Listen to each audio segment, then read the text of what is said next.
नमस्कार दोस्तों, कैसे हैं आप लोग। जीआईसी लेक्चरर मेंस परीक्षा के बारे में मेरे पास कई फ़ोन आते हैं और उस में सबसे जो खास बात होती है कि सर ऑप्शनल तो हम पढ़ रहे हैं, लेकिन हिंदी भी क्या पढ़ना पड़ेगा। और ऐसे तो हम बचपन से लिखते आए हैं और हिंदी और ऐसे तो हम आसानी से कर लेंगे। 100 मार्क्स का आपका हिंदी का सिलेबस इसके अंतर्गत दिया है। सिलेबस मेरे सामने है और 300 अंकों का वैकल्पिक विषय आपसे इसमें पूछा जाएगा, जिस वैकल्पिक विषय में आपने प्रारंभिक परीक्षा उत्तीर्ण किया। यहाँ पर मैं सबका उत्तर एक साथ देना चाहता हूँ कि वैकल्पिक विषय में तो आपने जो मेहनत की है, आपकी जो तैयारी है, उसकी स्ट्रेटजी भी मैंने बताई थी कि उसमें अगर लास्ट ईयर के क्वेश्चंस आप डिस्कस कर लेते हैं किसी भी तरीके से या उसका स्ट्रक्चर बना लेते हैं तो आपका वो तैयार हो जाएगा और उसमें अच्छे मार्क्स आपके आ जाएंगे। 100 मार्क्स की जो हिंदी और हिंदी निबंध आपका जो इस सिलेबस में रखा गया है, तो हिंदी जो रखी गई है इसको बहुत हल्के में मत लीजिएगा। होता यह है कि हम तो हिंदुस्तानी हैं, हम तो हिंदी भाषी हैं, प्योर हिंदुस्तानी तो हम ही हैं और हमको हिंदी नहीं आएगी तो किसको आएगी। तो मैं आपको बताऊं कि ये वाला पेपर बहुत डिसाइडिंग हो जाता है, बहुत ही ज़्यादा डिसाइडिंग हो जाता है। ऐसे ही आरओ की भी परीक्षा है। आरओ की परीक्षा में हिंदी कोई नहीं पढ़ता और जिन्होंने नहीं पढ़ा था उनका प्रीलिम्स का स्कोर देख लीजिए हिंदी का, या जिनको नहीं आती, दोनों बात एक ही है। या फिर आती है और रिवीजन नहीं किया, आने का मतलब यह है कि थोड़ा बहुत आती है और रिवीजन नहीं किया। दूसरा ऐसा भी एक वर्ग होता है जिसको आती ही नहीं है, तो आती नहीं है, उन्होंने मेहनत की तो उनका तो स्कोर बढ़ जाएगा। लेकिन जिनको आती है और उन्होंने सोचा कि हमको तो आती है, तो आती है तो पढ़ने का क्या मतलब है, तो ऐसे में समस्या हो जाती है।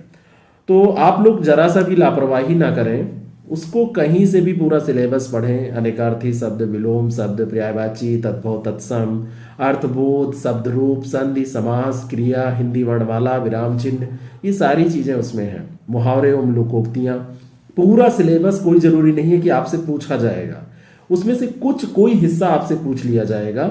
और कोई भी हिस्सा जब पूछा जाएगा तो यानी कि कुछ भी आप छोड़ नहीं सकते हैं। बोलियाँ भी हैं इसमें विपरार्थक शब्द भी हैं, वाक्य रचना भी है। एग्जाम कैसे पास होगा ये मैं यहाँ पे बताना चाहता हूँ। हिंदी आपको आती है या नहीं आती है, यहाँ पर कोई ये मुद्दा नहीं है। यहाँ पर एग्जाम है तो एग्जाम आपका पास होगा प्रैक्टिस करने से।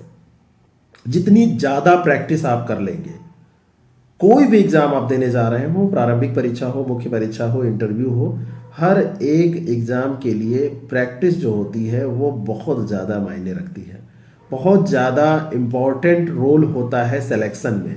क्योंकि आपको क्या आता है ये एग्जामिनर तब जान पाएगा जब आपने वहाँ पे उसको लिखा, उसने पढ़ा, पसंद आया, चेक किया और फिर उसका चेक करने के बाद में जब पसंद आ गया तो उसको उसने मूल्य आंका और उसमें जो मार्क्स आपको प्राप्त हुए। ऐसी दशा में अगर आप प्रैक्टिस कर लेंगे तो आपका काम बन जाएगा। आपको आता है या नहीं आता है, दोनों भी कंडीशन में प्रैक्टिस अगर करके जाएंगे तो आपको मार्क्स आएंगे, बाकी आपको आए या ना आए।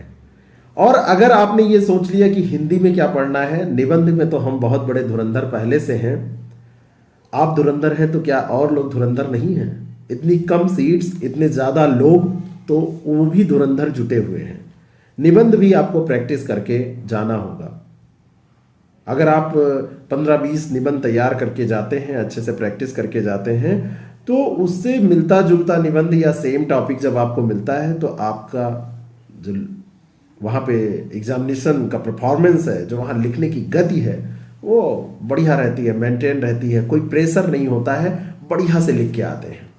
और दूसरी तरफ अगर आप बस कहेंगे मैं तो वही कलम उठाता हूँ, है ना, कई बार तो ये सिद्धांत होता है, बस कागज छुओ नहीं, कलम गई नहीं हाथ, और मेंस की तैयारी कर लिए, है ना। तो आप ये सोच लीजिए क्या जाएगा साथ, क्या जाएगा साथ एग्जामिनेशन हॉल में। यहाँ पर सब कुछ एग्जामिनेशन हॉल में साथ में ले जाने की तो बात है, और अगर वो गया आपके साथ तो वो कमाल करेगा, और अगर रह गया रूम पे ही किताबों में, कोई भी आप एक किताब उठाएंगे पतली सी 100 रुपये की मिलेगी, पूरा सिलेबस दिया होगा। सारे लोग क्यों नहीं तैयारी कर लेते हैं? जो लोग रेगुलर प्रैक्टिस करते हैं, जैसे हमारा एक इसमें कार्यक्रम चल रहा है, हम सिलेबस कंप्लीट करा रहे हैं, फिर उसकी प्रैक्टिस स्टार्ट करेंगे। और उसकी प्रैक्टिस के बाद उसमें हम टेस्ट लेंगे, तो जाहिर सी बात है जो लोग जुड़े हैं उनको लाभ मिलेगा। कहीं से कोई जुड़ा है, कहीं से, मैं ये नहीं कह रहा हूं कि केवल मेरे पास इतनी ज़्यादा संख्या में लोग हैं, सबको मैं पढ़ा भी नहीं पाऊंगा, सारे जुड़ जाएंगे तो मैं कहाँ पढ़ा पाऊंगा। लेकिन जो मुझसे जुड़ेंगे, जाहिर सी बात है उनकी जिम्मेदारी मेरे ऊपर होगी, मैं उनके लिए जो कर पाऊंगा वो करूंगा। तो आप भी कहीं से जुड़ के ऐसी प्रैक्टिस कर डालिए, इसको बहुत हल्के में मत लीजिए कि हिंदी और निबंध तो हमको आता है, ऑप्शनल पढ़ते रहो, 300 नंबर का है, ये 100 नंबर बहुत डिसाइडिंग होगा, है ना। ऑप्शनल में तो सबको एवरेज मार्किंग कुछ होगी, एक ऑप्शनल की बात कर रहे हैं सेम में, लेकिन यहां पर जिनका कम हो गया वो बाहर हो जाएंगे, और यहां पर जो लापरवाही करेगा तो वो निश्चित तौर पर अपने को धोखा दे रहा है। आपको अगर हमारे साथ जुड़ के ये तैयारी करनी है, हम प्रैक्टिस भी इसकी करवाएंगे, टेस्ट भी लेंगे, क्लासेस भी हम देंगे, नोट्स भी हम देंगे, तो आप हमसे भी जुड़ सकते हैं। डिस्क्रिप्शन बॉक्स में हमारा कॉन्टैक्ट नंबर दिया है, व्हाट्सएप करके कांटेक्ट करके आप जानकारी ले सकते हैं। लेकिन प्रैक्टिस चालू कर दीजिए, और इतना ज़्यादा प्रैक्टिस करिए कि चीज़ें आपके हाथ में आ जाए, कलम में आ जाए, दिमाग में नहीं। दिमाग से कलम में लाने में भी कई बार मेहनत पड़ती है, क्योंकि अधिकतर लोगों का कहना होता है कि दिमाग में ये सब है, मेरे दिमाग में था लेकिन याद नहीं आ रहा था, पेट में था निकल के बाहर नहीं आ रहा था।